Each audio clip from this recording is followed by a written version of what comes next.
Maths के एक professor थे, उनके घर में कुछ वाश बेसिन में पानी वानी लीक करने लगा। तो प्रोफेसर साहब ने ऐसे ही किसी कंपनी को फोन वोन किया, एक प्लम्बर आया। प्लम्बर ने मुश्किल से 15-20 मिनट में कुछ टाइट वाइट किया, नट बोल्ट बदला, सही हो गया।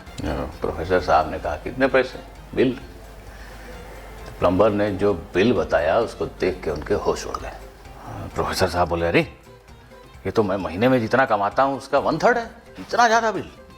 प्लम्बर बोला हाँ इतना बिल तो होता है। तो प्रोफेसर साहब ने पैसे तो दिए, लेकिन बोला यार तुम तो बढ़िया कमा लेते हो, मैं भी प्लम्बर बन जाता हूँ, मैथ्स का प्रोफेसर बन के क्या फायदा। प्लम्बर ने कहा कि मेरी कंपनी में अप्लाई कर दो, लेकिन एक चीज़ का ध्यान रखना, ये मत बताना कि मैथ्स के प्रोफेसर हो, उन्हें इतने पढ़े लिखे लोग नहीं चाहिए, बोलना 7th क्लास पास हो।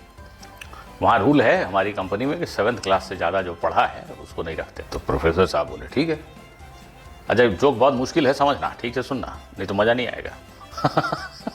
तो प्रोफेसर साहब बोले कि ठीक है।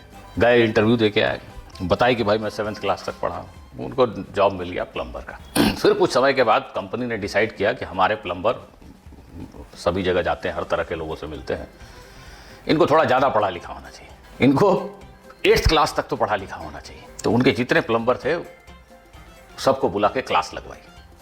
8th क्लास के में जैसी पढ़ाई होती है, बोला गया कि इनको वैसा पढ़ाओ। तो प्रोफेसर साहब भी तो प्लम्बर ही थे, उनकी भी क्लास लगी, वो भी क्लास में बैठे। तो एक मैथ के प्रोफेसर आए, मैंने 8वीं क्लास वाले टीचर आए मैथ, उन्होंने सो कॉल्ड स्टूडेंट से पूछा कि सर्कल का एरिया क्या होता है। तो प्रोफेसर साहब मैथ पढ़ाए थे इतने दिन, सर्कल का एरिया उनको लगा उनको आता है, हाथ उठाया, बोले बताओ भाई। प्रोफेसर साहब अचानक से भूल गए कि सर्कल का एरिया का फॉर्मूला क्या होता था, भूल गए प्लम्बिंग करते करते। तो प्रोफेसर साहब बोले मुझे याद नहीं आ रहा है but I can derive it. अच्छा 7वीं पास आदमी में ये सर्कल के एरिया का फॉर्मूला डिराइव कर देगा।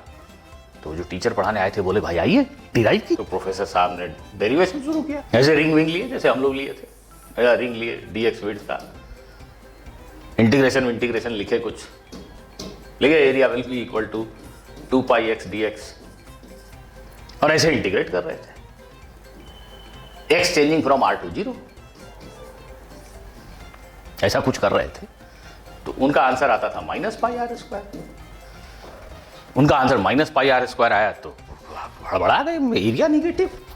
ही वॉज नॉट कन्विंस्ड, एकदम परेशान, बोले रुको भाई डिफरेंशिएशन इंटीग्रेशन सब कर लिया, -πr² क्यों आ रहा है।